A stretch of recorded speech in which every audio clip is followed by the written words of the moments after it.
आगुरी सबुबले दिन दिपर शोक उठुवा पिलाटा एबे जदि राति 4टार उठी पड़ुची कहले आपण मान कोन विश्वास करिवे करिवेनी ना। तो राम राम भाई मु हेली आपण मानकर प्रियर शत्रुजित। जेमिति कि मु घर भुवनेश्वर आसीबार लगभग 3 मास मते अधिका हे गलानी। तो एपटे छुट्टी न मिलियो हेतु एई आंबो सीजन में मु गाँ को भी टिके जाई परिलिनी। आउ एमितिरे भी बौ को भी बहुत दिन होबो मु देखिनी। तो सेति पई मो बौ बाध्य होई आंबो पठेजी घर मो पई। आउ जो माने मो वीडियो पूर्वरु देखुचंदी से मान तो जानिथेबे आम निजर आंबो तोटा केते बडटे अछि। आउ सब दिन दीपर ड्यूटी गला बेले मोर तो पूरा बैंड बाजी जाउची। तो सेति पई मु किछि दिन पई एबे नाइट शिफ्ट पकेइची। हाँ भाई यही खरारू बचाई राति अनिद्रा ही आखि तल कला पड़ गले भी चलो किसी असुविधा नहीं।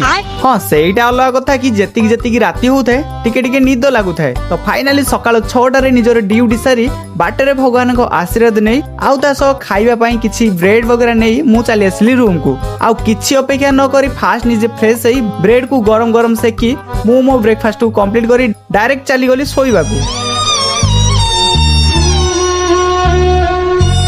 आउ एथिरु आपण माने जानि पारुथेबे सूर्य पछे पश्चिम दिगरु उदय होई परिबा कथा कहले बिलीव करिवे आपण माने, किंतु मु सकाळ उठिया कथा कहले जम्मारु बिलीव करिवे नि।